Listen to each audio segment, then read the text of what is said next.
Bueno, vamos a seguir hoy con, con el paradigma consensual de Rawls, que como vamos a ver, pues marca una ruptura de alguna manera con lo que, con la dinámica que veníamos. Y vamos a tratar de desarrollar esta segunda subhipótesis. En este contexto se gesta la crítica al positivismo desde tres paradigmas pospositivistas, que era básicamente la entrada a la segunda parte de la hipótesis, un segundo paradigma consensual de carácter postliberal que apuesta a resolver la tensión trilemática en la figura de un consenso político constituyente, restableciendo el equilibrio recíprocamente autónomo pero interdependiente entre moral, política y derecho. Entonces vamos a ver cómo Rawls plantea y desarrolla esto en la teoría de la justicia, que es la obra que yo quiero resaltar. Continúa el hilo de reflexión después de la publicación en el 61 de Hart del concepto de derecho. Y de ahí la importancia también de Rawls. Generalmente a Rawls se lo presenta como un autor de filosofía política, pero en general Rawls impacta todo el conjunto de lo que se conoce como filosofía práctica, que implica filosofía moral, filosofía política y filosofía del derecho. Pero además, Rawls da un giro a algo que a partir de entonces empieza a consolidarse incluso como una disciplina académica, que son las teorías de la justicia. Hasta el punto que hoy en día autores como Axel Honneth, que es un autor digamos heredero de la Escuela de Frankfurt, hasta hace poco director del Instituto de Investigación Social de la Universidad de Frankfurt, pues el famoso instituto, planteó que las teorías de la justicia habían terminado reemplazando la filosofía del derecho y la filosofía política, y que incluso ahí había convergido también una línea de economía política que había hecho, digamos, la reflexión, digamos, mucho más holística, más integral. Entonces vale la pena pues esa consideración, un poco para observar el impacto del planteamiento de Rawls, digamos, a partir de los 70. Rawls muere hace 18 años, en el 2002, y es un autor que nace en Baltimore, que es un puerto que queda a una hora de Washington, D.C. Estudia en Princeton, como ustedes ven, y sirve, pues, hace su servicio militar en el Pacífico Sur. Es, digamos, un observador de excepción de las bombas atómicas en Japón, lo cual es también, digamos, una situación para él impactante. Y eso lo hace, digamos, retirarse del ejército, no seguir la carrera militar a la cual lo invitan a continuar. Retorna a Princeton, hace su doctorado y hace una pasantía en postdoctoral. Ese es el objeto de presentarles esta pequeña esta corta semblanza de Rawls. Hace su pasantía postdoctoral en Oxford con Hart, es decir, Hart es su profesor, ¿sí? Y insisto en esto porque, en especial, por ejemplo, aquí en Colombia, ya volveremos sobre eso, eh, la semblanza de la discusión hardworking que hace César Rodríguez en ese libro que ha tenido como 20 reimpresiones, La decisión judicial,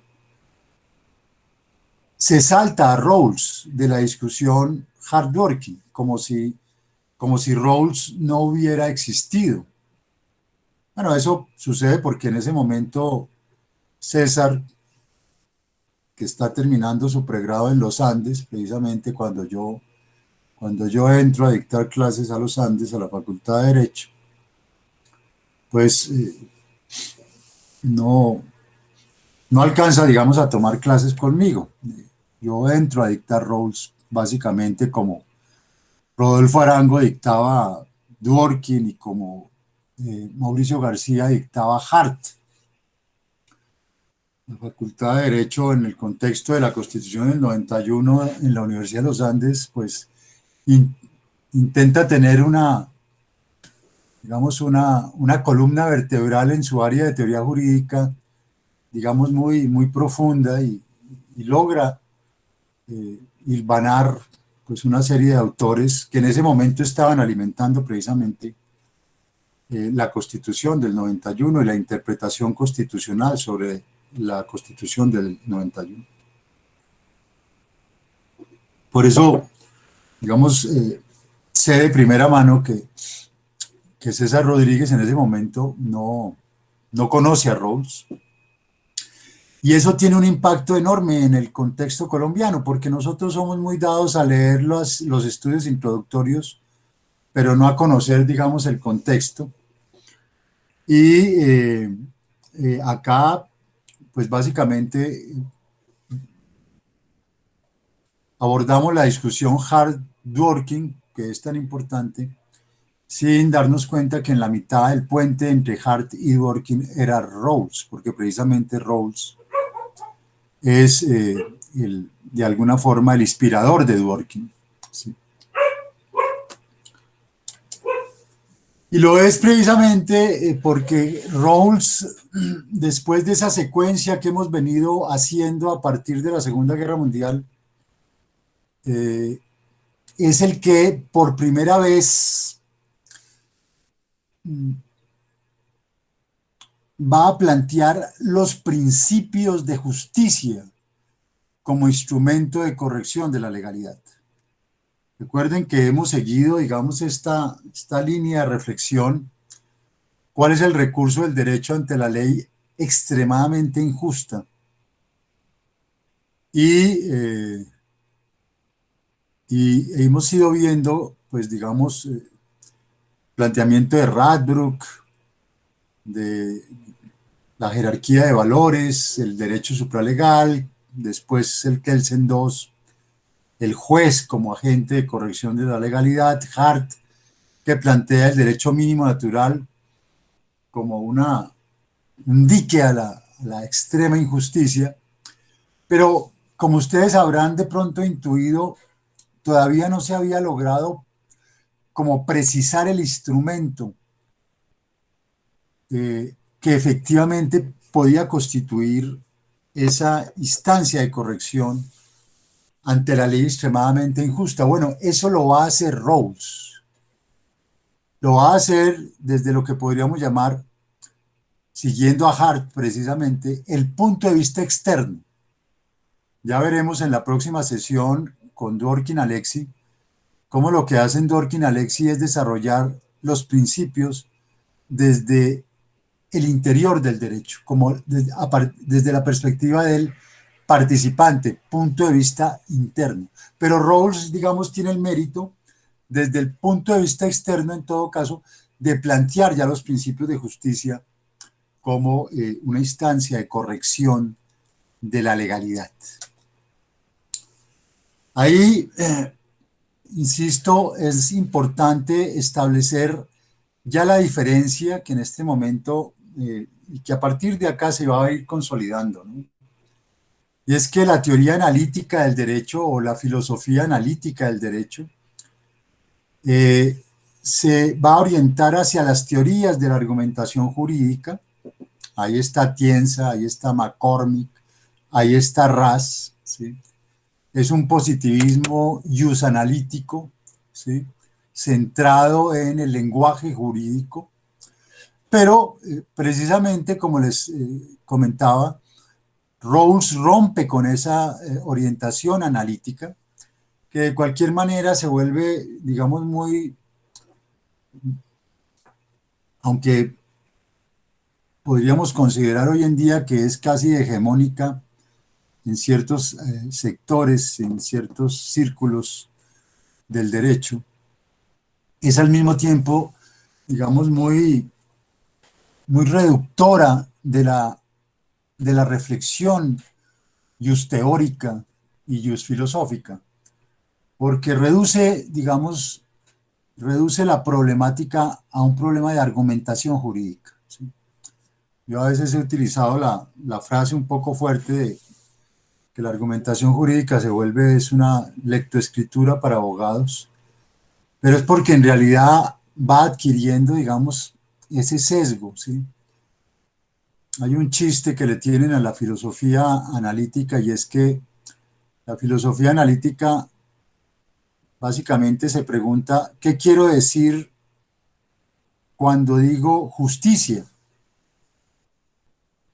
A la filosofía analítica no le interesa la justicia material, a ella le interesa solamente es el sentido y significado y la utilización lingüística del término justicia, ¿sí? Pero no le interesa que haya o no haya justicia, ¿sí? Bueno, Rawls rompe con esa tradición analítica porque le va a interesar es precisamente la justicia en la sociedad. ¿Qué quiere decir justicia socialmente? No qué quiere decir el término justicia, ¿sí? Y esa es otra, digamos, de los grandes impactos de Rawls en ese momento, porque la filosofía analítica venía, digamos, colonizando el pensamiento just filosófico y just teórico desde hacía básicamente 40 años. Y Rawls toma distancia de esa manera, lo dice expresamente, de esa manera de abordar el problema de la justicia. El problema de la justicia no es un problema retórico, el problema de la justicia no es un problema lógico, ¿sí? No es cómo podemos utilizar y qué quiero decir cuando digo justicia. El problema de la justicia es un problema de cómo se está manejando la justicia socialmente.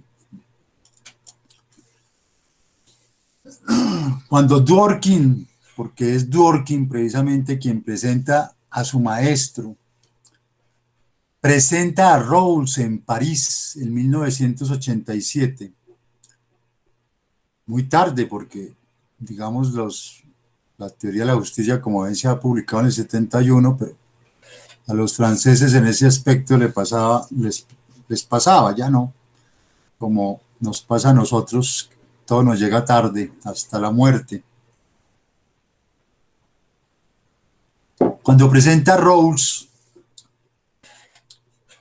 en París, cuando presenta la teoría de la justicia, John Rawls ahí presente, Dworkin dice, el impacto de Rawls en Estados Unidos no fue en las facultades de filosofía, ni tampoco en las facultades de derecho, que después Rawls se vuelve, digamos, un autor obligado en las facultades de derecho.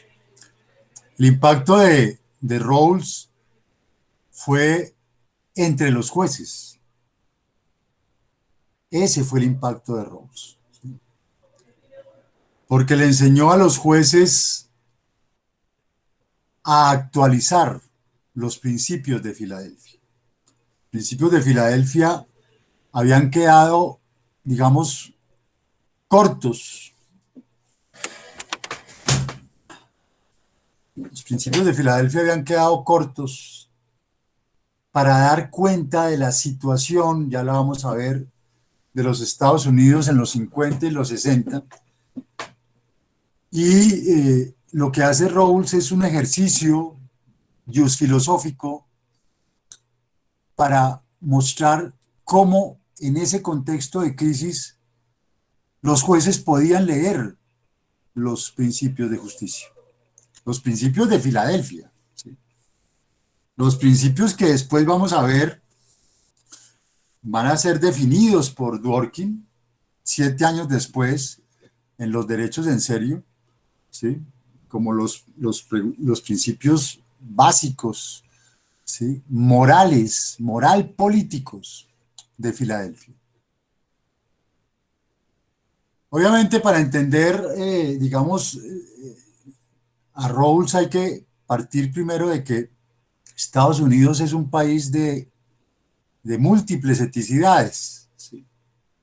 O sea, acá ustedes ven una especie de división, llamémosla así, geográfica, pero en cierta forma encuentran ustedes, digamos, por la ubicación geográfica, el contexto en el cual los estados se inclinan hacia, digamos, cierto etos. Y es que en efecto, cuando Rawls llega ya les voy a explicar en un segundo el por qué, digamos, esto es significativo, ¿no? Aquí lo que quiero es que ustedes entiendan, pues no debería decírselo, pero nunca sobra, que entiendan que más allá de nuestros prejuicios frente a Estados Unidos, hay que hacer una distinción entre lo que ha sido Estados Unidos como gobierno, y su gobierno imperialista, y su gobierno, sí, como ustedes lo quieran definir, y lo que es, digamos, realmente la dinámica popular, llamémoslo así, el etos mismo, o la heterogeneidad del etos estadounidense. Si no partimos de ahí, pues obviamente no vamos a comprender la significación de Rawls. Cuando Rawls regresa de su pasantía en Oxford con Hart, se encuentra ¿con qué? Se encuentra con el cambio de doctrina de la Corte Suprema de Justicia de Estados Unidos frente a la que había imperado durante 70 años de segregados pero iguales, de que los niños negros eran iguales a los niños blancos, pero tenían que estudiar en escuelas separadas. Esto solo era una expresión de la segregación, ¿sí? La que digamos, se manifestaba a nivel de la educación básica, y, ¿sí? En los estados del sur, pero la segregación era generalizada, la segregación era para toda la población, no solo afroamericana, sino para la población también hispana, para la población también nativoamericana, incluso para la población judía. Es decir, era esta concepción de la supremacía blanca en los estados del sur, los tristemente célebres estados del sur de los Estados Unidos. Y un año después de esta decisión, de este giro de la Corte Suprema de Justicia, arranca el movimiento por los derechos civiles, ¿sí? En los Estados Unidos en general, que yo les quiero insistir, les quiero acercar en cuenta, eso no ha terminado. Lo que estamos viviendo hoy en día en Estados Unidos es la continuación de este movimiento. Es decir, llevamos 50 años y todavía no logra en Estados Unidos consolidarse un movimiento de respeto a las minorías, ¿sí? Pese a todos los avances y pese a todo el garantismo y pese a lo que ustedes quieran, ¿sí? A veces como que, sobre todo si nos movemos en estos círculos jurídicos, creemos que las leyes y la jurisprudencia ya de por sí garantizan eh, y manifiestan y ponen de presente un cambio de la realidad. No, ¿sí? A veces se vuelven letra muerta, ¿sí? Y en buena parte eso es lo que ha sucedido, ¿sí? Y eso era lo que sucedía en ese momento, pero pese a los avances que se han podido tener, es lo que sigue sucediendo, ¿sí? Es lo que sigue sucediendo en Estados Unidos. Entonces se presenta este episodio famoso de Rosa Parks en Montgomery County, que es la capital de Alabama, cuando Rosa Parks decide no ceder su asiento en un bus del servicio público, y entonces, no sé, había una disposición municipal que establecía que cuando el bus estaba lleno y un blanco podía pedirle al negro, párese que necesito el asiento, y el negro tenía que cedérselo. Bueno, pues Rosa Parks es increpada por un blanco, párese y deme el asiento, y ella no se lo entrega, le dice, no, yo no se lo voy a dar. El tipo la increpa, la insulta, le dice que es su deber, ella le dice, no, yo no lo voy a hacer. Entonces, él va donde el chofer del bus, para en el bus, el chofer la vuelve a increpar, le insiste que se salga, que se pare, ya dice que no lo va a hacer, entonces llaman a la policía y la arrestan. Y aquí comienza un boicot que dura un año entero por parte de la comunidad afroamericana de no tomar los buses del servicio público, y esta es la presión, ¿sí? Pues obviamente los únicos o los que más usaban el servicio público era la población afroamericana, hasta que logran efectivamente echar para atrás la medida. Ahí empieza, digamos, un movimiento de desobediencia civil, ¿sí? Que va a llegar a su expresión, digamos, más neurálgica, cuando en Mississippi asesinan a 3 activistas de derechos civiles, 2 judíos y 1 afroamericano. Y esto para dar cuenta de que la lucha por los derechos civiles en Estados Unidos fueron liderados por los judíos y los afroamericanos, ¿sí? Por ambos. Digamos, y de nuevo, aquí no confundamos el gobierno de Israel y el Estado de Israel con lo que de cualquier manera la minoría judía que venía de sufrir en la Segunda Guerra Mundial esa discriminación representó en este contexto, ¿sí? Que ellos fueron los más interesados en que esos derechos civiles fueran respetados, porque el judío también en Estados Unidos era estigmatizado, era discriminado, era señalado, ¿sí? Y era perseguido, ¿sí? Como lo eran perseguidas las otras minorías.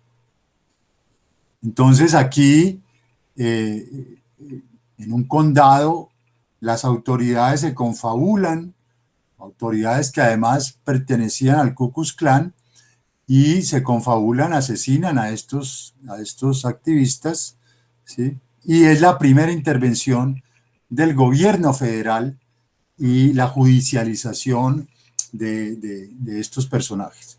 Eso es lo que ustedes recuerden, vieron en la película Arde Mississippi, Mississippi Burning, ¿sí? Que básicamente es digamos, un testimonio de lo que sucedió. Y viene la marcha sobre Washington del 28 de agosto del 63, ¿sí? esa marcha que se toma Washington. ¿Sí? Después de esto, las marchas que se han tomado Washington, salvo esta última, también digamos de reivindicación de la minoría negra, ha sido la de las mujeres, ¿no? Las mujeres han llenado lo que se conoce como el Mall. Aquí está detrás de Martin Luther King el monumento a Lincoln, el obelisco ahí después poco más allá de la piscina, y a lo lejos se ve la cúpula del Capitolio y la Corte Suprema de Justicia que está detrás del Capitolio. Y el famoso discurso de Martin Luther King, tengo un sueño que un día sobre las colinas rojas de Georgia los hijos de quienes fueron esclavos y los hijos de quienes fueron propietarios de esclavos serán capaces de sentarse juntos en la mesa de la fraternidad. Tengo un sueño que un día incluso el estado de Mississippi, un estado sofocante por el calor de la injusticia, sofocante por el calor de la opresión, se transformará en un oasis de libertad y justicia. Tengo un sueño que un día allá abajo en Alabama, con sus racistas despiadados, con su gobernador que tiene los labios goteando con las palabras de interposición y anulación, que un día justo allí en Alabama niños negros y niñas negras podrán darse la mano con niños blancos y niñas blancas como hermanas y hermanos. Con esta fe seremos capaces de cortar de la montaña de desesperación una piedra de esperanza. Bueno, pues este discurso de Martin Luther King tiene su análogo en el primer párrafo de la teoría de la justicia de John Rawls. La justicia es la primera virtud de las instituciones sociales, así como la verdad lo es de los sistemas de pensamiento. Leyes e instituciones, no importa cuán eficientes y funcionales sean, deben ser reformadas o abolidas si son injustas. Los derechos garantizados por la justicia no están sujetos a regateos políticos ni al cálculo de intereses sociales. Siendo las primeras virtudes de las actividades humanas, la verdad y la justicia son innegociables. Y ahí tal vez ahora van a entender por qué, digamos, el mostrar ese Estados Unidos como un país de etnicidades, porque Estados Unidos es un país que se formó por múltiples minorías, por múltiples migraciones, ¿sí? Y precisamente Rawls detecta a nivel, llamémoslo así, conceptual, que el problema que se está presentando es básicamente la concepción de justicia que está justificando ese estado de cosas. Y esa concepción de justicia es básicamente la concepción de justicia del utilitarismo, que reza que justicia es el bienestar de la mayoría. ¿Sí? Rawls plantea que esta es una concepción dominante en el contexto anglosajón y angloamericano, que tiene además una repercusión y una proyección y una influencia determinante a nivel no solo filosófico, sino a nivel jurídico, a nivel político y a nivel incluso económico. Dará una discusión en algún momento en la teoría de la justicia sobre cómo el óptimo de Pareto es básicamente a nivel de la economía clásica, la forma digamos, de concretar esa situación de defensa del statu quo mayoritario. ¿Sí? Entonces, la reflexión de Rawls es cómo es posible que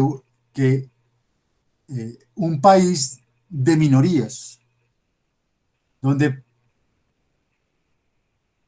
digamos, institucionalmente, estoy recogiendo las minorías que son contempladas cuando ustedes aplican a una universidad estatal o aplican a un puesto federal o aplican a un puesto incluso estatal en algunos estados, ¿sí? Les preguntan, ¿usted a qué pertenece? ¿A la minoría blanca, afroamericana, asiático-americana, nativo-americana o latinoamericana? ¿Sí? Estas son las 5 minorías, ¿sí? Y dentro de ellas hay además subminorías, ¿sí? Si ustedes van a San Francisco van a encontrar las pagodas japonesas y van a encontrar Chinatown y van a encontrar la migración vietnamita y van a encontrar la migración eh, tailandesa. En fin, cada una de ellas está subdividida además en otras minorías que mantienen sus etos. Entonces la pregunta de Rawls, ¿cómo es posible, ¿sí?, que una minoría blanca, ¿sí?, que es en los 50 demográficamente mayoritaria, ya no lo es, ¿sí?, ya no lo es además, por ser mayoritaria, entonces imponga a las otras 4 minorías su concepción de justicia? Y todo esto, de alguna manera, legitimado y justificado por una concepción utilitarista que reza que es justo, que lo justo es el mayor bienestar de la mayoría. Entonces, en este momento Rawls toma distancia del utilitarismo, es decir, su cuestionamiento es un cuestionamiento conceptual. Es necesario buscar otro tipo de, de instrumental teórico que nos permita sustentar una teoría de la justicia que no esté centrada en las mayorías, que logre y propicie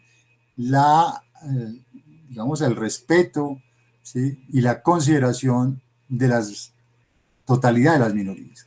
Entonces acude a la teoría del contrato social, pero acude críticamente. Y digo esto con énfasis porque es que las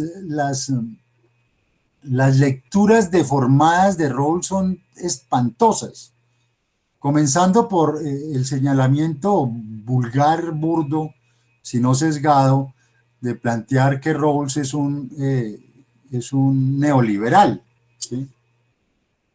Entre otras, se me pasó a decirles que cuando Rawls, después de la presentación de Dworkin, cuando Rawls está en esta presentación en París, Rawls dice expresamente, la teoría de la justicia que yo he presentado es lo que ustedes en Europa llaman socialdemocracia, ¿sí?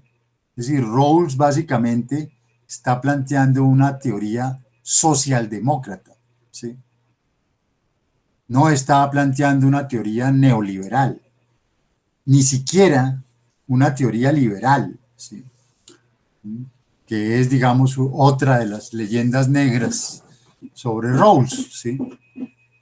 Precisamente vamos a ver en qué sentido, ¿sí?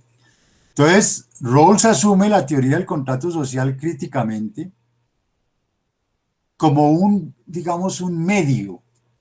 Y lo digo porque, de nuevo, otra de los prejuicios que han hecho carrera es de que Rawls es un neocontractualista. No, él simplemente toma eso como un instrumental, hace una crítica de Locke, porque Locke propicia una democracia de mayorías, hace una crítica de Rousseau, porque Rousseau propicia una democracia totalitaria, y entonces adopta entre los dos un concepto de Kant, que ya lo habíamos visto en el justnaturalismo, el de contractus originarius, ¿sí?, es decir, el de consenso político.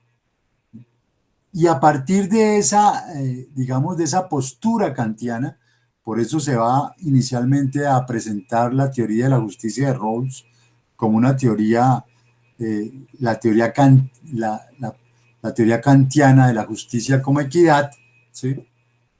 Pero es porque Rawls simplemente toma el concepto de consenso político, ¿sí?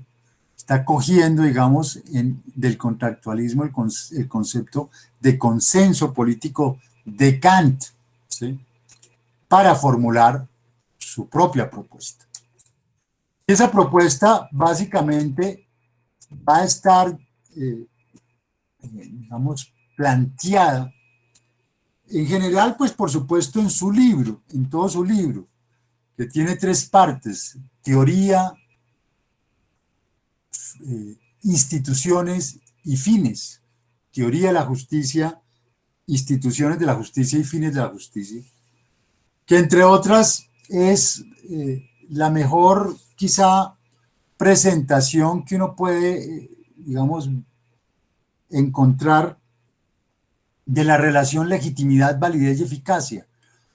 La primera parte va a presentar, digamos, los términos de legitimidad. La segunda parte va a presentar de alguna manera también los términos de validez, y la tercera va a presentar los términos de eficacia, ¿sí? Por eso Rawls advierte en la introducción que más allá de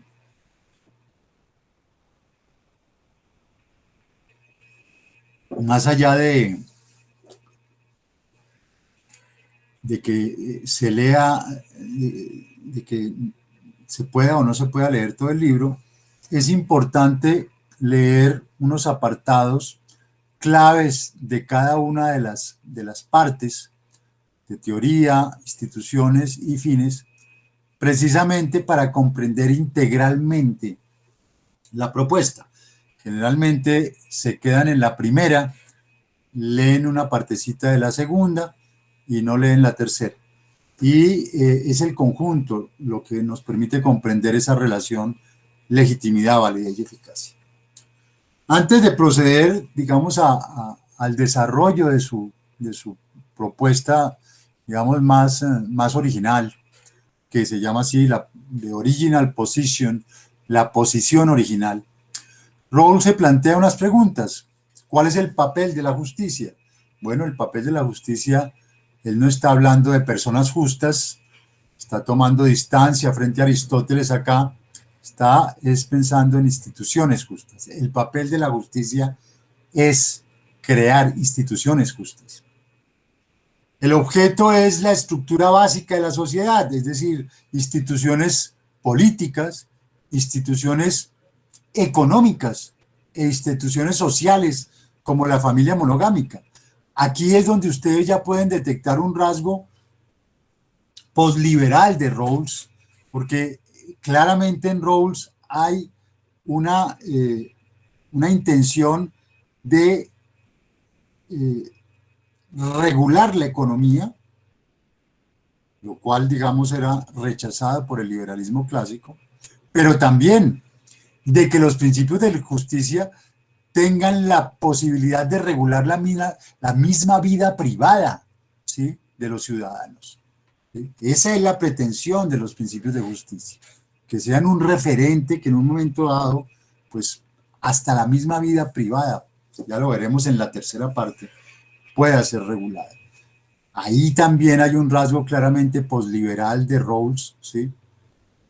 Porque, recuerden ustedes, uno de los presupuestos del liberalismo más radical, de Locke, es la no intervención en la vida privada, incluso en Kant, ¿sí?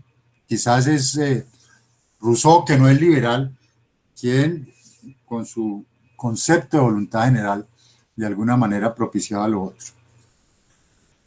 La idea de justicia es una idea de justicia procedimental pura, dice él. Nosotros podríamos traducirla a una concepción consensual de justicia. Es decir, vamos a ir construyendo consensualmente el constructo que nos va a llevar a los principios de justicia, ¿sí? Para no enredarnos, podríamos, digamos, hacer esa analogía.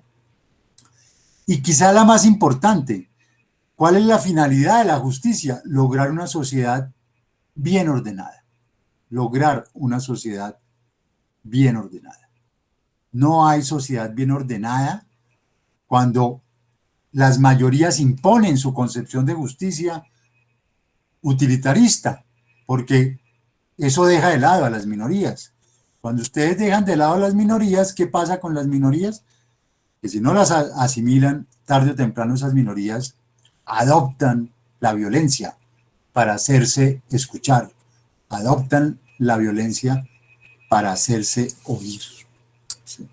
Entonces lo que está viendo Rawls, no solo en Estados Unidos, sino en Occidente, por no decir en el mundo entero en ese momento, en los 50 y en los 60, es que las sociedades están siendo reguladas desde una concepción utilitarista de justicia, desde la perspectiva de las mayorías, pero que no están siendo consideradas las minorías, ¿sí?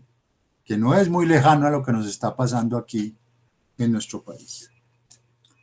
Y entonces concibe, digamos, para darle cuerpo a ese concepto kantiano de justicia, de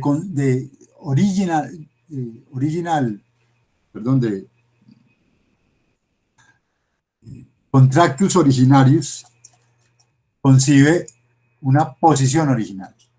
La posición original es el consenso político al interior de un Congreso Constituyente. Por eso los principios de justicia de Rawls no son principios allá del topos uranus, no son principios de justicia, la idea de bien platónica, no son principios de justicia tampoco los modelos ejemplarizantes de vida buena, no son tampoco el derecho mínimo natural de Hart, ¿sí? No son la discrecionalidad kelseniana del segundo Kelsen al juez, no es la distinción amigo-enemigo de Smith. Los principios de justicia son el contenido de la norma fundamental, pero que se definen como expresión de un consenso político en un Congreso Constituyente.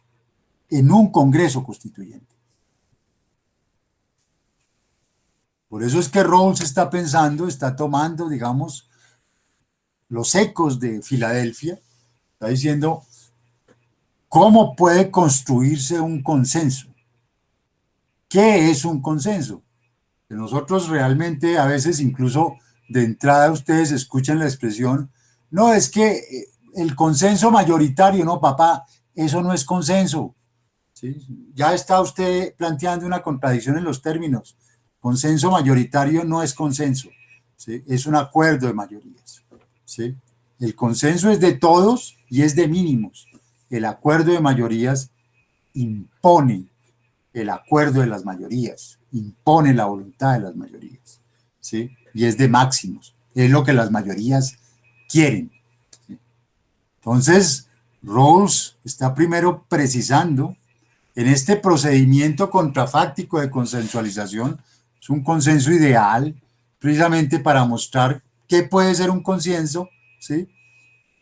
Y contrastarlo con los procesos de consensualización o con los procesos de acuerdo fácticos, ¿sí? Pero para saber qué es un consenso, porque a veces uno habla de consenso y no tiene ni idea.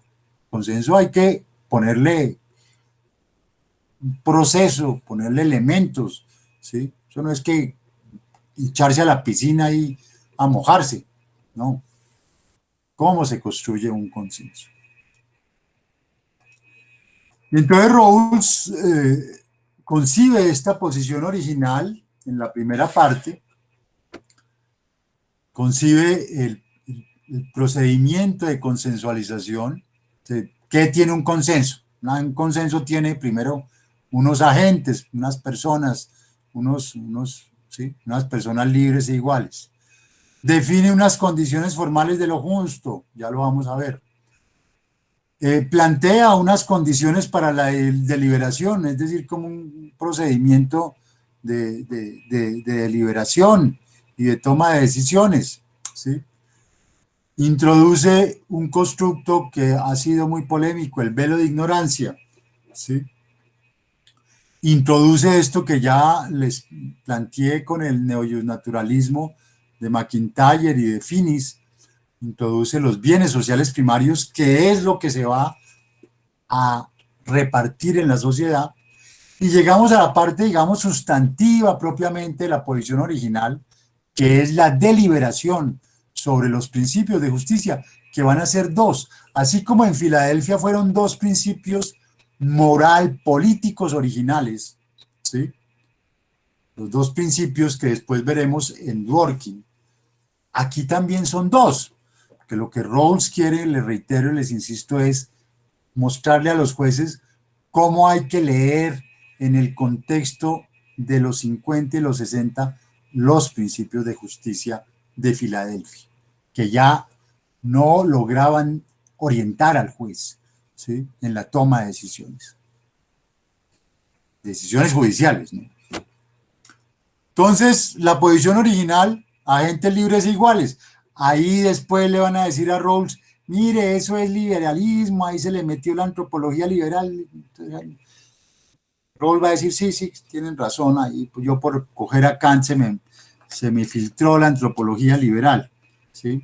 Veremos el giro que da, ¿sí? Ahí viene la parte, digamos, de mucho, digamos, de la asunción de la filtración de elementos liberales, ¿sí? Lo que no quiere decir que Rawls pueda reducirse a un liberal a secas. La segunda, que es muy importante sobre todo para nosotros en Colombia, las condiciones formales de lo justo.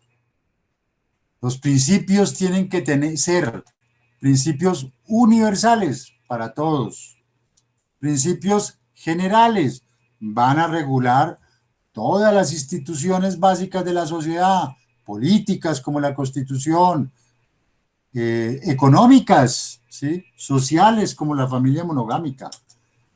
Van a tener un carácter público, es decir, los principios no es el juguetico de los abogados, ni de los constitucionalistas, ni de los sacerdotes, ni de los filósofos, ni de los politólogos, ni de los políticos. Los principios son para que todo el mundo los entienda, ¿sí? Los principios son sencillos, van a ser dos, no va a ser la longaniza, la butifarra de principios, valores, bloque económico, ¿sí? No, que eso no lo entienden sino los abogados y los constitucionalistas.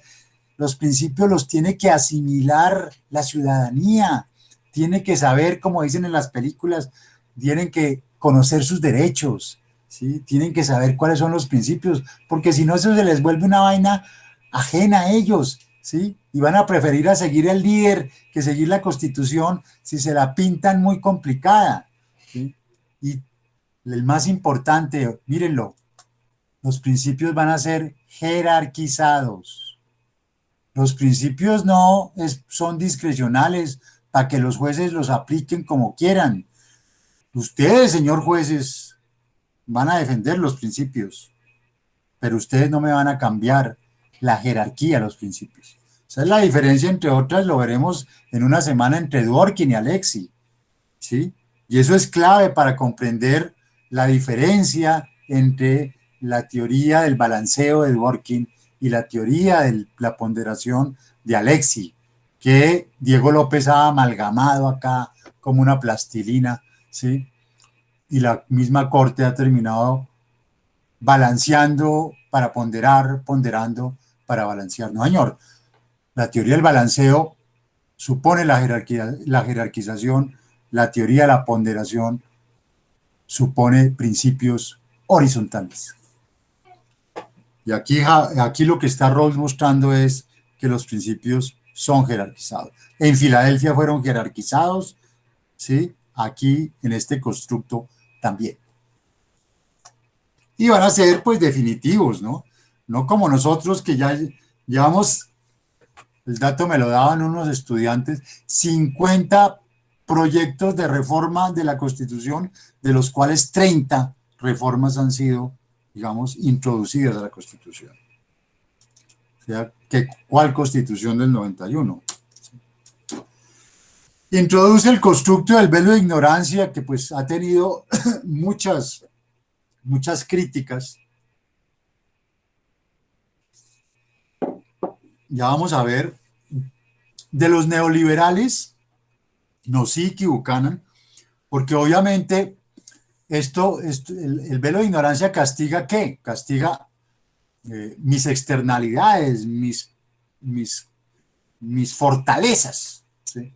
El velo de ignorancia castiga el estado de naturaleza. ¿Sí? Castiga al más fuerte, ¿sí? Que no sabe quién va a ser. Le dice Rawls, usted tiene que tomar principios de justicia, ¿sí? Y pone, digamos, esta constricción como si usted no supiera quién va a ser. Usted no puede estar en un Congreso Constituyente y tomar los principios de justicia de todo el ordenamiento, hombre, para defender su posición, ¿sí? Su interés particular. No, ¿sí? El velo de ignorancia es una cosa, y ustedes lo pueden hacer incluso en una discusión de pareja. Cuando están discutiendo con su pareja, díganle, un momentico acá, pongámonos en una posición original, velo de ignorancia. Hagamos una abstracción primero de lo que quiero yo, o quiere usted, o querría. Tratemos de ponernos como en la posición de, ¿sí?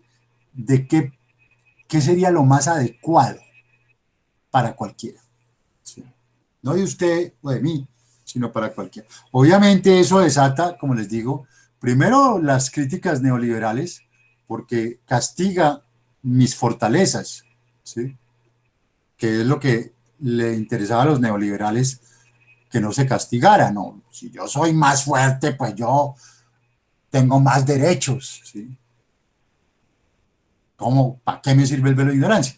Y los comunitaristas van a decir, no, pero es que el velo de ignorancia también me castiga los méritos, castiga la cultura, castiga la raza, no me deja saber de qué raza soy, castiga, ¿sí? Eh, castiga mi marco de razonabilidad práctica. Pero aquí hay que entender una cosa, es que Rawls está tratando de convencer a los blancos, los blancos de los 60. Yo no sé si ustedes han visto estas películas, por ejemplo, eh, Mad Men, esta serie, ¿sí? O la pueden ustedes ver en cualquiera. Ese blanco anglosajón protestante es asqueroso, perdónenme la palabra, es un personaje en los 50 y los 60 y todavía ustedes lo encuentran en el sur de los Estados Unidos y en múltiples partes. Es un tipo, es lo que está pasando hoy en día, es un segregacionista que considera que efectivamente el blanco es superior, que odia, es que es prácticamente odio. A mí en Estados Unidos me han señalado de color, sí, me han señalado, me han dicho, you are a colored man, ¿sí? Yo soy un hombre de color en Estados Unidos, ¿sí? Y así usted esté calladito, ¿sí? Usted es de color, ¿sí? Usted parece árabe, usted parece musulmán, usted parece latino, usted parece, ¿sí? No puede que no sea negro, pero usted es de color, ¿sí? Entonces este blanco anglosajón protestante desprecia, ¿sí? Es que se le trasluce su desprecio. Entonces, Ron lo que está tratando es de decirle a este blanco, mire, ¿qué tal que usted estuviera en un Congreso Constituyente y le diera por defender, supongamos que tiene el velo de ignorancia, y que usted entonces estuviera convencido de que los blancos tienen que ser superiores y que además los hombres tienen que ser superiores a las mujeres o son superiores a las mujeres, ¿sí? Y usted saca unos principios de justicia para favorecer al blanco hombre y resulta que cuando ya sale y se quita el velo de ignorancia usted es mujer y negra, ¿sí? Hombre, piense qué le pasaría a usted en la peor posición. No piense que usted va a estar en la mejor posición. Los principios de justicia son para los que están en la peor posición y que la sociedad entonces le pueda ofrecer el mayor recurso. Los principios de justicia no son para los más, los principios de justicia son para los menos, ¿sí? Porque los más van a tener otras condiciones de favorabilidad, pero los menos van a tener todas las condiciones en contra. ¿Sí? Y es que aquí es importante, digamos, comprender que Rawls vive la depresión, vive el hambre, vive el desempleo de su familia, ¿sí? Vive toda esta década de los 30 tan supremamente, digamos, dolorosa en los Estados Unidos. ¿Sí? Y entonces, obviamente, digamos, Baltimore, por ejemplo, es un pueblo, es un puerto que básicamente su población es afroamericana. ¿Sí? Es un pueblo, es un puerto realmente feo, miserable. Pues, en los últimos 20 años ha tenido todo un proceso de digamos, de renovación, pero ustedes iban a Baltimore y les daba miedo. Pues básicamente era digamos, una ciudad agresiva, una ciudad hostil, ¿sí? Por sus condiciones, digamos, de vida, ¿sí? Realmente, digamos, uno se, se sorprendía que a una hora de Washington o menos, ustedes pudieran encontrar ya y en un puerto, una ciudad tan deteriorada. ¿Sí? Y de ahí es Rawls. ¿Sí? Entonces, claro, lo que a Rawls siempre le impactó mucho lo que se llama la lotería natural. ¿Cómo es posible que usted nazca negro y usted ya esté condenado, o latino, ¿sí? Y esté condenado a ser miserable? No importa quién sea usted, no importa sus capacidades, no importa nada. Usted está condenado a la ignominia, usted está condenado a la segregación, usted está condenado a la miseria, simplemente. Entonces, Rawls juega con el velo de ignorancia en ese sentido, ¿sí? Para tratar efectivamente de preservar en esos principios de justicia, en ese consenso político, en ese momento, unos principios que respondan al más necesitado, que respondan al que pueda estar en la peor situación. ¿Sí? Mire, piense no en que usted va a estar en la mejor situación. Piense en unos principios de justicia que usted quisiera en la peor situación. Y los bienes sociales primarios, que ya los vimos, porque aquí Fini saca pues, sus bienes básicos, que indudablemente una de las críticas muy ciertas es que en esto también digamos, yo no diría que se le filtra a Rawls el liberalismo, se le filtra más bien, ¿cómo diría yo? El citadinismo, ¿sí? Se le nota que estos son bienes básicos para el que vive en la ciudad, ¿sí? Pero no son bienes básicos, digamos, para una población más heterogénea, más incluso rural. ¿Sí? Por eso Michael Walzer en Esferas de la Justicia le va a decir, ese es un listado de bienes básicos muy restringido que daría cuenta de una sociedad hegemónica. Y nosotros tenemos es que plantear bienes básicos, bienes sociales primarios para sociedades heterogéneas, para sociedades, digamos, multiculturales, para sociedades, digamos, donde ya no hay un solo tipo de población. ¿Sí? Y Rawls también acepta, digamos, esa crítica, más proveniendo pues de estos comunitaristas, llamemos moderados, y hace, digamos, afina estos bienes sociales primarios posteriormente, no los suprime, sino los define cada uno de ellos ampliando, digamos, el espectro de bienes que implicaría cada una de estos ítems.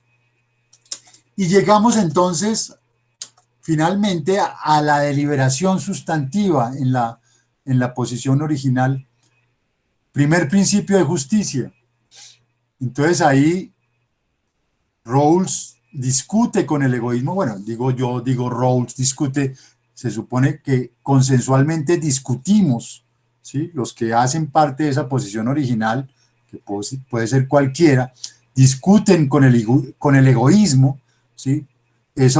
Esos eternos que siempre aparecen en todas partes, diciendo que, no, pero es que, ¿y qué hace uno si uno quiere esto? ¿Qué hace uno si uno quiere? Esos que creen que lo que ellos quieren es lo único que importa, el egoísmo, ¿sí? El intuicionismo, que es básicamente el justnaturalismo, ¿sí? El pensar que hay unos principios externos que deben primar, ya sea de origen divino o ya sea de origen empírico. El utilitarismo, ¿sí? Entonces discute con el utilitarismo y su concepción de justicia mayoritaria, con versiones, digamos, mixtas que se derivan de las tres anteriores y con la propia formulación de los principios de justicia.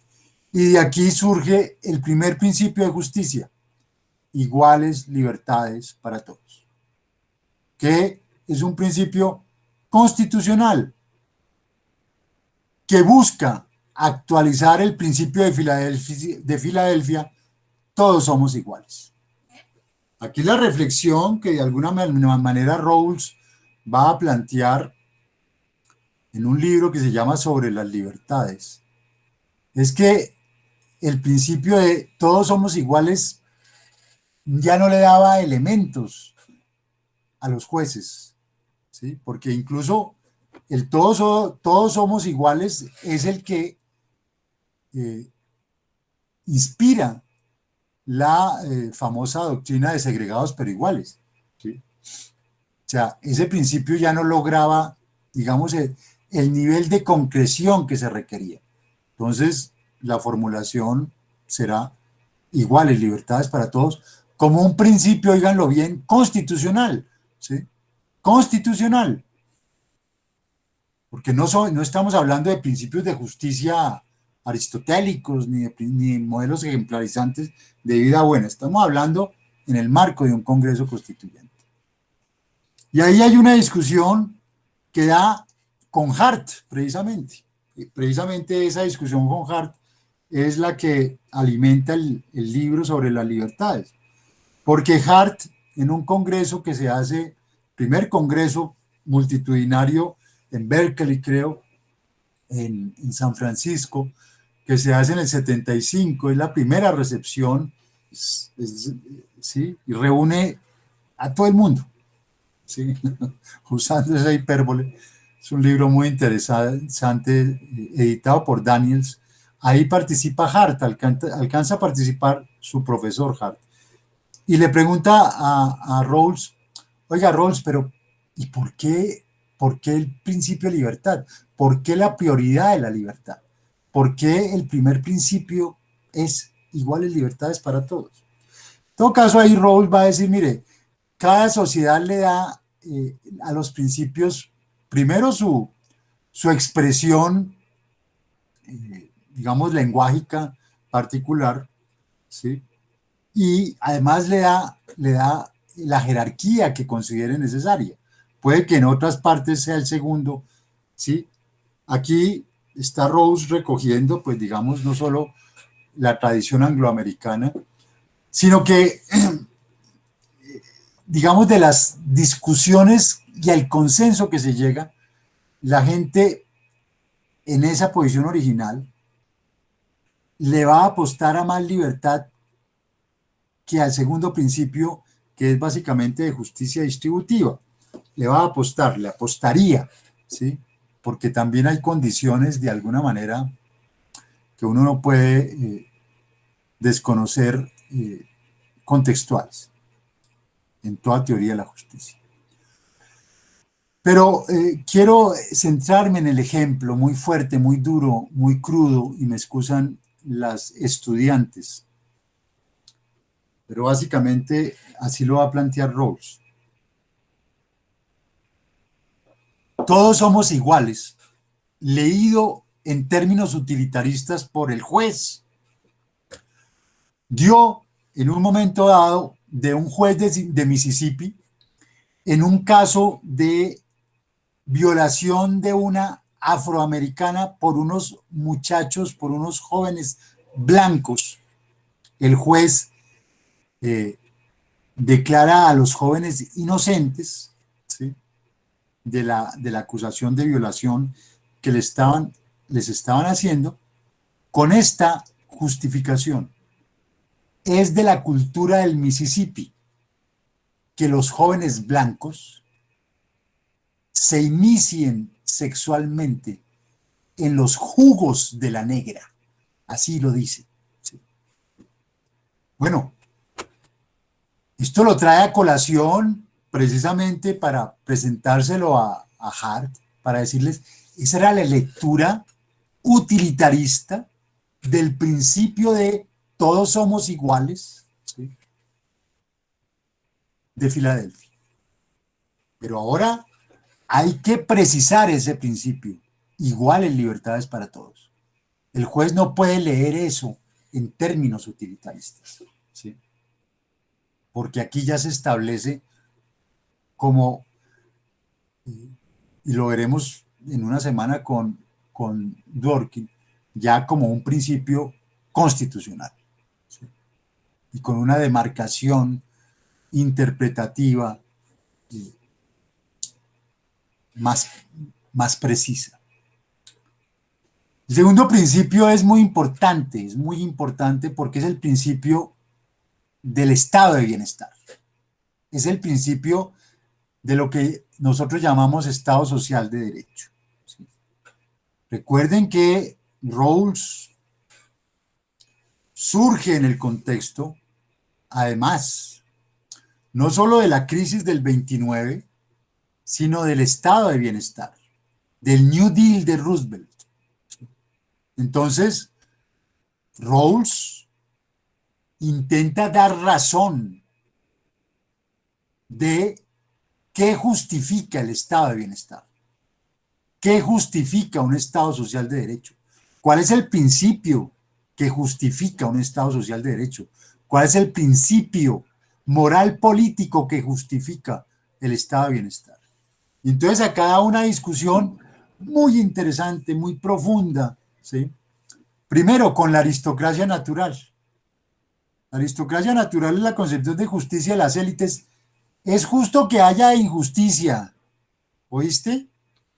Es justo que unos pocos tengamos más y que otros tengan menos, que la mayoría tengan menos, porque es que nosotros por pedigrí, ¿sí?, por apellido, por bla, bla, bla, tenemos derecho a más. La concepción de justicia de la aristocrática. Llegan los neoliberales, ¿sí?, hoy en día.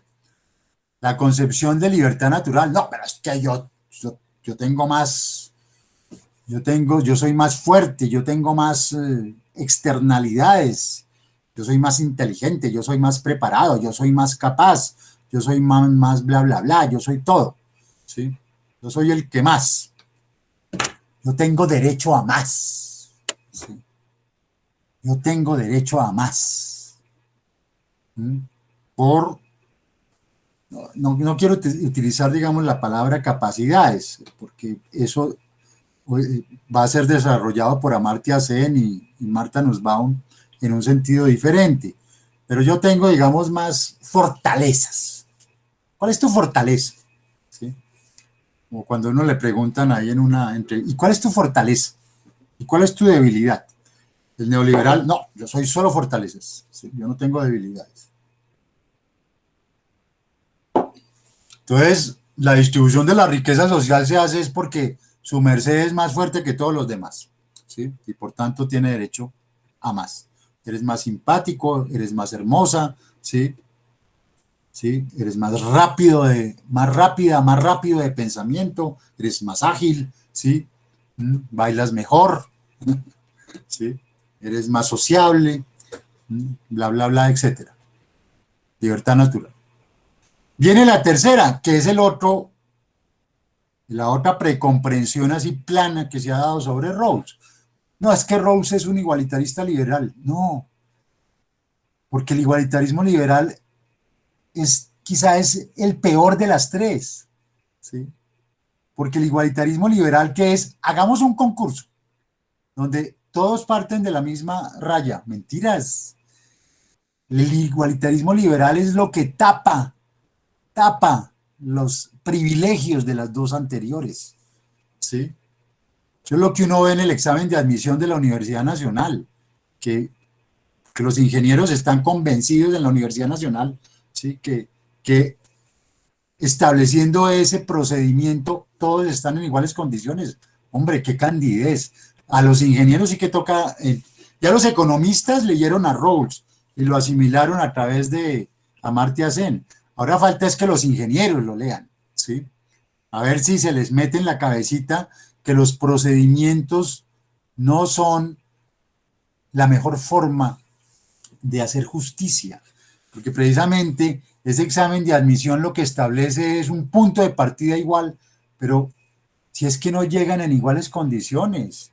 El aristócrata natural ha llegado llega al examen de admisión estando en los mejores colegios, su preparación ha sido mucho más cualificada, ¿sí? El que tiene más velocidad y uno lo ve, que como nos ponen de policías a los profesores a cuidar los exámenes de admisión, uno se da cuenta, hombre, hay gente que es yo mismo, más lento, ¿sí? Uno no puede responder y como además los genios de la Universidad Nacional, de la oficina de admisiones, ¿sí? Les dio por dividir el examen, antes eran 3 horas y media para las dos partes y después decidieron que había que 2 horas para la primera parte y hora y media para la segunda. Entonces ya usted le tiene que quitar el examen al estudiante a las 2 horas, ¿sí? Y ahí usted se da cuenta, hay unos que acaban a la hora y media la primera parte, ya hay otros que las 2 horas no les alcanza. Y usted no puede hacer nada, porque después viene otro policía, profesor, ¿sí? Que todos nos ponen así como en un panóptico, a quitarle a usted los exámenes de la primera parte, los cuadernillos de la primera parte. Todo un sistema panóptico que han ideado para el examen de admisión de pregrado en la Universidad Nacional, ¿sí? Eso es la igualdad liberal, ¿sí? Eso es la igualdad liberal. El no considerar precisamente las diferencias previas que ya cualifican y generan una situación de desigualdad. Y entonces, Rawls no es un igualitarista liberal. Al contrario, critica el igualitarismo liberal, ¿sí? Entonces, de esa discusión, segundo principio, el principio por excelencia del estado de bienestar, del Estado Social de Derecho, favorecer a los desfavorecidos, favorecer a los desfavorecidos, favorecer a las minorías, ¿sí? Desfavorecidas. Y están en orden lexicográfico. Los principios son jerarquizados. Es el mandato constituyente, ¿sí? Los jueces van a defenderlo, ya lo vamos a ver. Los jueces defienden los principios frente a las mayorías legislativas, que en cada legislación van a querer cambiarlos. Las mayorías les encanta cambiar los principios de justicia que defienden a las minorías porque no les gustan las minorías, a las mayorías les gustan todo el ponqué para ellos, ¿sí? No les gusta que las minorías se coman las migajitas que les den, ¿sí? Entonces, Rawls dice, Filadelfia, señor juez, usted va a defender los principios, pero usted no va a cambiar la jerarquía de los principios. Y viene la segunda parte, que es donde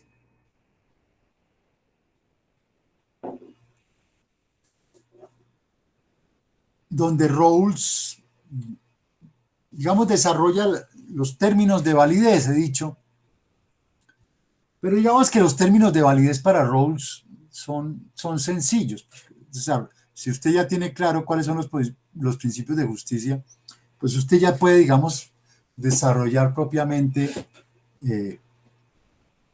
el marco formal del Estado de Derecho, ¿sí? A lo Kelsen. Digamos, la tarea más importante era establecer los principios. Los principios que además son los términos de legitimación del Estado, de legitimación. Y entonces ahí él muestra cómo lo que llama la secuencia de 4 etapas, cómo progresivamente en los congresos constituyentes, en las legislaturas y finalmente en la administración pública y de justicia, el velo de ignorancia desaparece. El velo de ignorancia era tupido en la posición original, pero progresivamente va desapareciendo. O sea que esa metáfora, esa figura de la justicia vendada no aplica en Rawls. No, la justicia tiene que tener los ojitos bien abiertos para aplicar como debe aplicar los principios de justicia. Si tiene los ojitos, digamos, cubiertos, no los puede aplicar bien, ¿sí? La justicia a ese último nivel tiene que tener los ojos así y las gafas bien grandes. Y ahí ya se desarrollan las instituciones políticas y económicas. Pero Rawls, digamos que él no le pone el acento a ese desarrollo propiamente institucional, aunque le dedica, digamos, una buena parte, digamos, de esos capítulos. Aquí insiste Rawls, y esto básicamente confronta el argumento contramayoritario, ¿sí? Para los constitucionalistas. Los jueces defienden el consenso constituyente. Consenso mata mayoría, ¿sí? Ahí se derrumba el principio mayoritario, ¿sí? El principio contramayoritario. Los jueces no son elegidos popularmente, ¿sí? Las mayorías legislativas sí, pero las mayorías legislativas defienden leyes de mayorías, los jueces defienden los principios del consenso. Por eso priman los principios y la defensa de los jueces sobre las mayorías legislativas y sus leyes. Introduce, y esa es, digamos, la parte, digamos, central de esta segunda sección, los mecanismos de protección del consenso constituyente.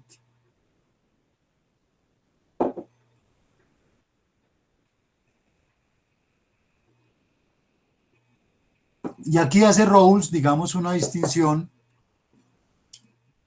llamemos, digamos, conceptual, porque veremos en Dworkin, o me adelanto, aunque no lo veamos en Dworkin, generalmente no lo desarrollo para la maestría, que Dworkin en este punto es, digamos, más fiel incluso al planteamiento de Martin Luther King, ¿sí? El objetor de consciente es un desobediente civil y el desobediente civil es un objetor de conciencia. Esa fue, digamos, la simbiosis básica que inspiró el movimiento por los derechos civiles. Rawls, sin embargo, establece una diferencia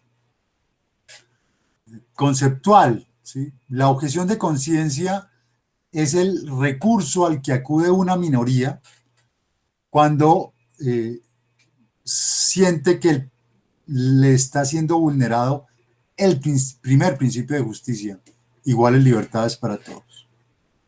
La desobediencia civil, en la línea más de Trudeau, ¿sí?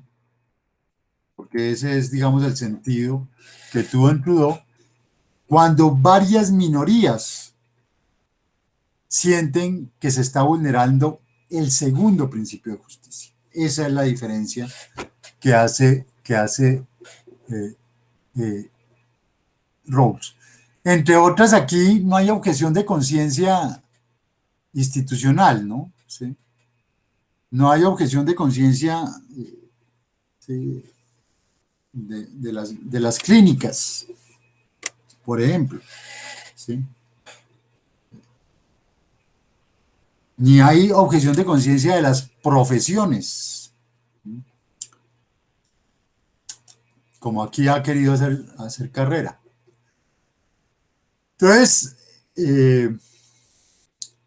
lo interesante en este planteamiento, como lo han mostrado varios autores, ustedes tienen ahí precisamente la lectura de uno de ellos, un catalán,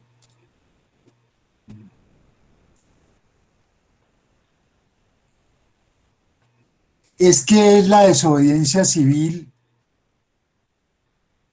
contra las leyes, desobediencia civil contra las leyes,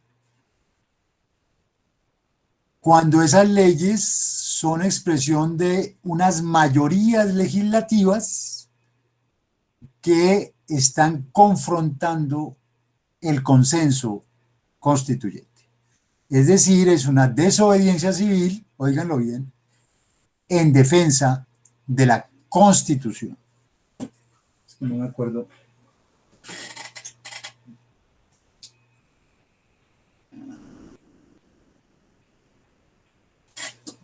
Estaba buscando el libro de este catalán. Bueno, ustedes lo tienen ahí. Entonces es desobediencia civil en defensa de la Constitución contra las leyes. Por eso digo que aquí Rawls de alguna manera ha desarrollado el planteamiento de Hart, ¿sí? No es el derecho mínimo natural, señor Hart. ¿Sí? Son los principios constituyentes, los principios moral políticos que se han adoptado por consenso en un Congreso Constituyente y que para ser defendidos, su defensa recae en la sociedad primero que todo. ¿Sí? Están los jueces, muy bien, pero la fuerza activa de defensa de los principios y del consenso constituyente, la fuerza activa es la sociedad, no son los jueces. Son esas minorías quienes tienen que defender los principios que precisamente buscan cobijarlas. ¿Sí? Entonces, insisto, Rawls está está planteando los principios como instancia de corrección de la legalidad. Pero si esos principios no son respetados por las mayorías, la sociedad, las minorías de la sociedad tienen que salir en defensa de ellos. Es decir, desobediencia civil contra las leyes en defensa de la Constitución. Y ahí, indudablemente, recoge Rawls, recogerá más tarde también Dworkin, la tradición de desobediencia civil estadounidense, ¿sí? Desde Jefferson hasta Trudeau. Y pues hasta Trudeau no, hasta Martin Luther King, hasta hoy en día, ¿sí? Hasta hoy en día, ¿sí? Hasta hoy en día, porque el movimiento Black Lives Matter recoge esta bandera de la desobediencia civil.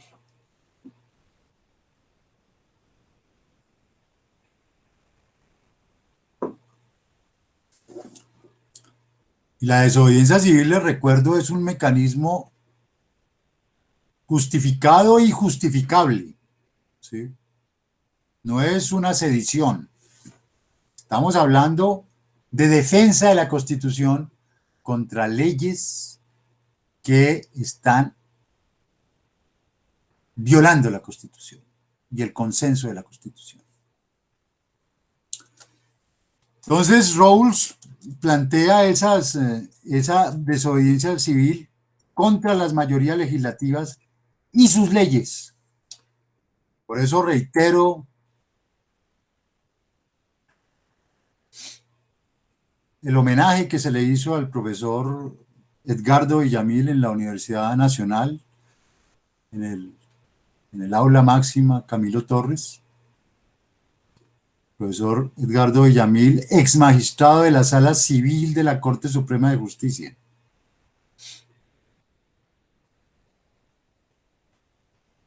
Cuando el magistrado, el ex magistrado, el maestro Villamil, a quien estimo entrañablemente, colega además en la maestría de Filosofía del Derecho y Teoría Jurídica de la Universidad Libre,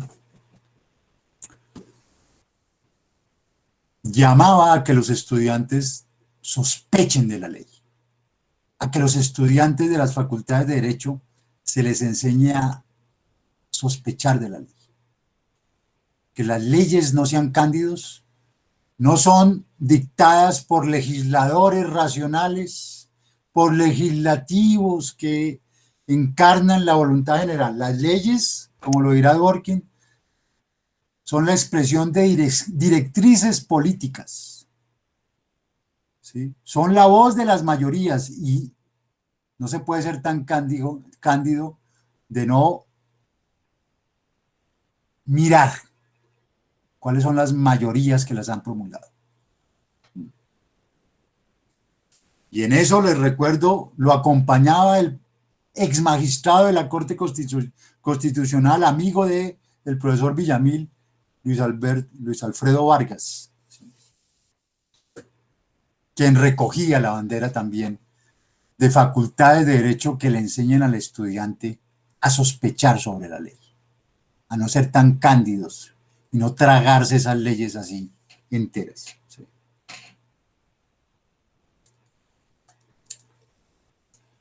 Entonces, la desobediencia civil para la defensa del consenso constituyente,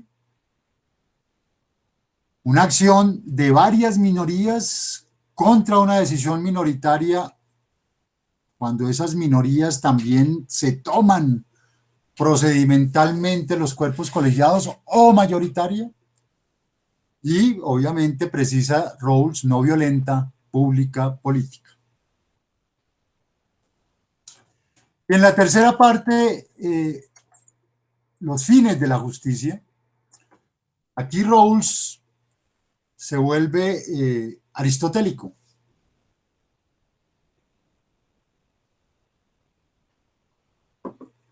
Trae a colación digamos, el sentido de justicia.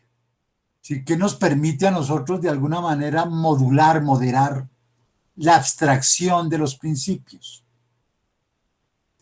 Y aquí, recogiendo sus investigaciones sobre Piaget, sobre Colbert, Rawls retoma esa noción del sentido de justicia. La justicia es lo que uno siente visceralmente. En un congreso constituyente, pues, todo lo que me pretendan imponer que no haya pasado por el filtro de la deliberación plena, yo lo voy a rechazar. Ese es el sentido de justicia que, digamos, surge de ese contexto. Pero los principios de justicia tienen que ser contrastados, y esa es la lectura política, la lectura que además ha sido sugerida por un libertario, profesor libertario español, Javier Muguerza, que más o menos decía, hay algo muy interesante en este equilibrio reflexivo de Rawls, ¿sí? Es una lectura política de los principios, y es en últimas en los términos en que Rawls lo plantea, es que hay que pasar los principios por la familia, por el trabajo, por las asociaciones, pero es que lo que realmente aquí estamos poniendo en cuestión y lo que tenemos que realmente refrendar y contrastar son dos mecanismos de articulación social. Y pregúntenselo cada uno de ustedes. ¿Ustedes pueden vivir por consenso o tienen que acudir a la autoridad? ¿Ustedes pueden vivir por consenso con su pareja, en familia, en su trabajo, con sus compañeros? ¿O tienen que acudir al mecanismo articulador de la autoridad? Tienen que seguir al líder o pueden hacer consenso, incluso con el que no es como ustedes. ¿Sí? Eso es lo que está en juego ahí. Eso es lo que es el equilibrio reflexivo. Por eso el equilibrio reflexivo algunos dicen que es la figura más radical de la teoría de la justicia. Porque si la desobediencia civil es contra las leyes en defensa de la Constitución, el equilibrio reflexivo lo que incluso pone en cuestión es el mismo ordenamiento, la posibilidad de renovar el ordenamiento. Y es ahí realmente, cuando yo me hago esa pregunta gruesa, que yo sé si puedo aceptar esos principios de justicia o si me margino, como fue el caso de los cuáqueros, de los Amish, después de Filadelfia, o si es necesario plantear un nuevo pacto. Y aquí surgió también, digamos, lo que se conoció como la teoría del contrato social permanente. Pero el punto es que institucionalmente el equilibrio reflexivo, el reflexive equilibrium que lo utiliza Rawls en un latinajo, está representado en los tribunales constitucionales. Son los tribunales constitucionales, ¿sí?, los que tienen que tratar de garantizar que el disenso siempre tenga un lugar en la sociedad. Porque cuando el disenso no tiene lugar en la sociedad, el disenso acude a la violencia. ¿Sí? No a la violencia, no a la desobediencia civil, sino a la violencia incluso, para cambiar todo el sistema. Porque si ese sistema no le abrió la puerta al disenso, es porque el sistema en general no sirve. La figura institucional, por tanto, que tiene que garantizar que los disensos puedan ser incorporados a la sociedad, son los tribunales constitucionales. Porque más que el consenso, es el disenso a la fuerza motriz y el criterio normativo de una sociedad.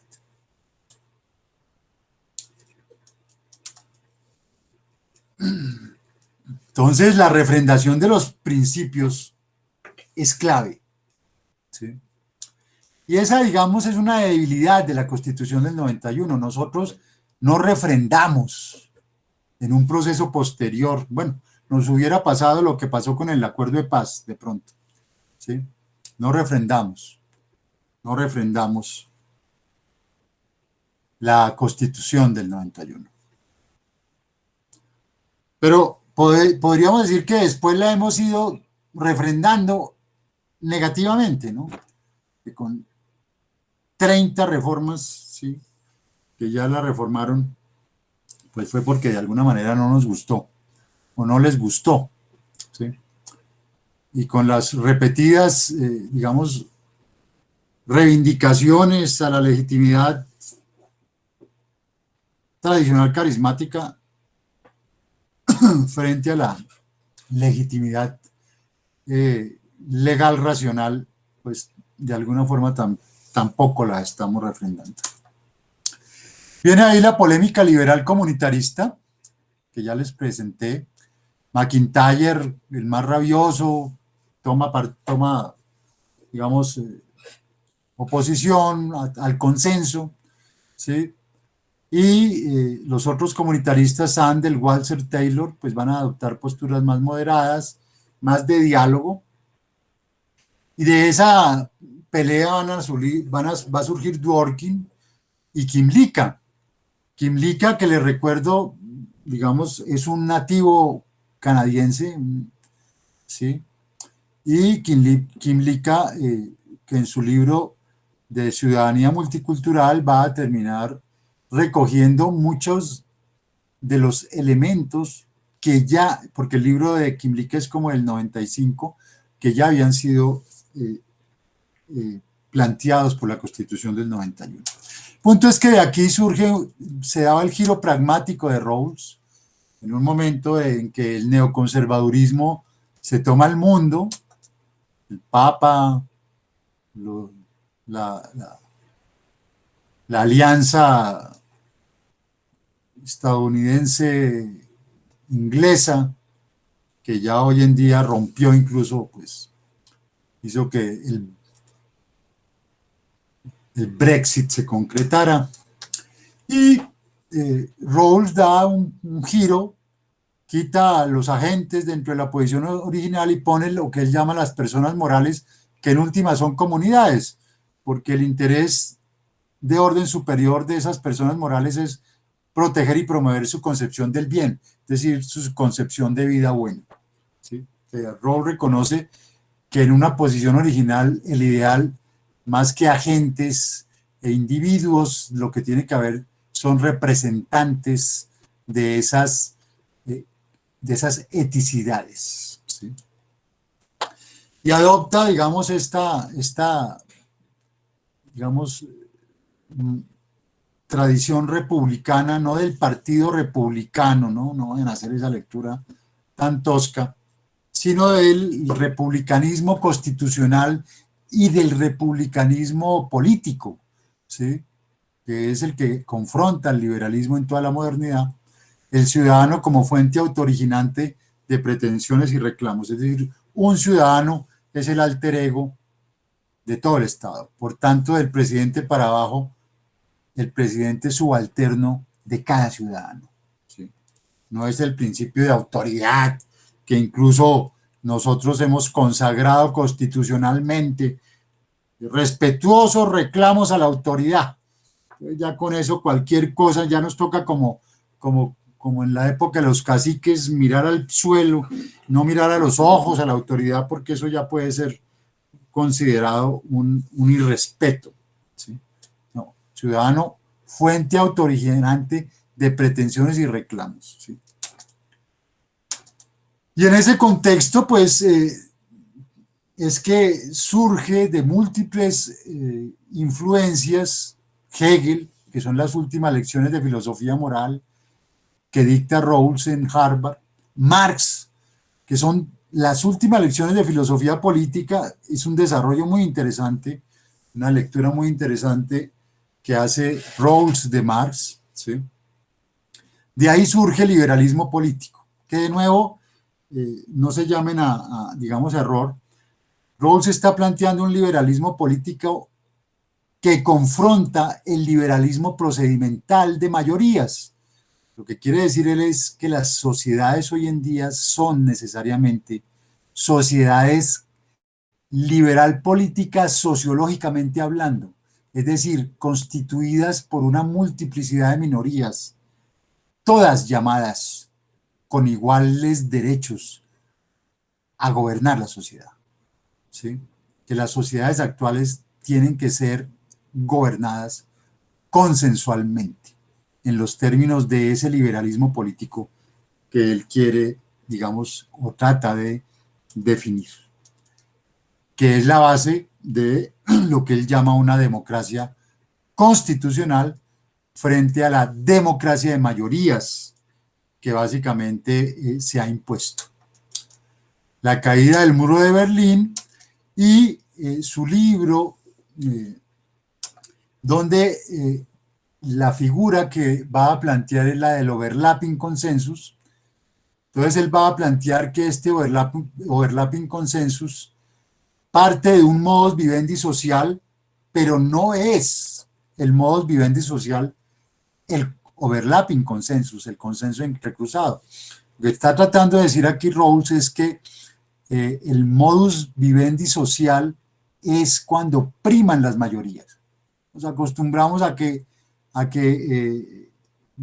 las mayorías impongan sus términos, pero dentro de ese modus vivendi social está la semilla del conflicto, está la semilla de la disidencia. Por tanto, se requiere un consenso constitucional que asimile al actor del conflicto dentro de la institucionalidad. Incluso uno podría decir, y yo no es que esté diciendo que el proceso de paz se inspiró desde Rawls, pero uno puede analizar desde este modelo rawlsiano el mismo proceso de paz. Y una vez que el actor del conflicto se ha integrado a la civilidad, se crean unas condiciones, digamos, lo llama Rawls, cooperativas de la vida social, un sentido de equidad, de compromiso, de razonabilidad, y ahí sí entonces podemos entrar a lo que él llama la segunda etapa, el cuarto momento de este overlapping consensus, donde el conjunto de la sociedad, no solo el Estado y el actor del conflicto, sino el conjunto de la sociedad define lo que él llama una concepción política de justicia. Por eso les decía que Rawls concretaba mejor eso que Otfried Hoffe había hablado de la concepción política de justicia, de la justicia política, porque es el consenso entrecruzado el que plantea esa concepción política de justicia que tiene que ser recogida por la razón pública, que tiene en su cabeza sin duda la Corte Constitucional o las altas cortes, pero que su cuerpo es básicamente la ciudadanía deliberante, ¿sí? En el marco de la justicia política establecida por ese overlapping consensus. Este es el segundo Rawls, un Rawls que podríamos decir está más cerca del aterrizaje, porque la aterrizada ya es el dominio de la ciencia política, si ustedes quieren el dominio ya de la dogmática jurídica. La teoría de la justicia representaría lo que él va a llamar la filosofía práctica teórica, y liberalismo político representaría la filosofía práctica empírica, ¿sí? Ya cuando vamos a aterrizar. En buena parte, los presupuestos de Rawls siguen vivos en lo que hoy es el movimiento de Black Lives Matter, ¿sí? Considerando todas esas minorías, considerándonos nosotros minorías, ¿sí? Por eso uno a veces se sorprende de ver latinos en Estados Unidos defendiendo esquemas supremacistas de los que serán las primeras víctimas, ¿no? Pero bueno, ya entenderán. Los desarrollos por rawlsianos, Martha Nussbaum, la necesidad de que el consenso también incluya la perspectiva de los animales, la justicia global, que no fue considerada por Rawls de manera directa. Desarrolla su libro El derecho de los pueblos, pero la verdad ese fue un ejercicio poco favorable a Rawls. Hubiera podido hacerlo más sencillo, aplicando la teoría de la justicia simplemente a nivel global. La justicia para discapacitados, que va a considerar Nussbaum, no fueron tenidos en cuenta, aunque les aclaro que la teoría de la justicia de Rawls inspiró no solo la maestría de discapacidad e inclusión social de la Universidad Nacional, de la que yo hice parte, y que adoptaron este enfoque, sino en Estados Unidos, pues todas las reclamos y las reclamaciones, digamos, de la población discapacitada, que encontró en Rawls, digamos, una inspiración a sus demandas. Y Amartya Sen y toda la economía del bienestar.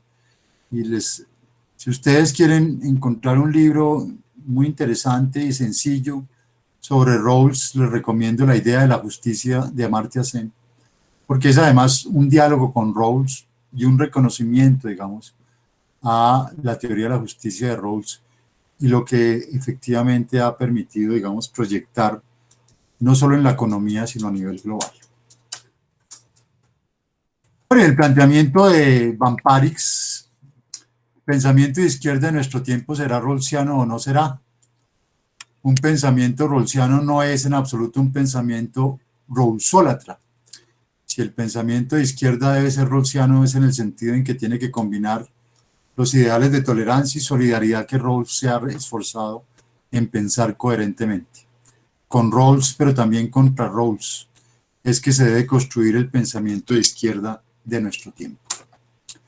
Relación trilemática, Rawls pretende esa relación, que la validez está por una parte condicionada a los principios de legitimidad, a los principios de justicia como condición de legitimidad, y a una eficacia que, como les mostré, tiene en el equilibrio reflexivo igualmente la posibilidad incluso de desbordar el sistema en su conjunto, pero que está concentrado básicamente en la figura de los tribunales constitucionales, en el vórtice de la pirámide, pero ya digamos rayando, ¿sí?, la punta. Iguales libertades para todos, favorecer al desfavorecido y el reconocimiento de desobediencia civil contra la ley. Ese es Rawls.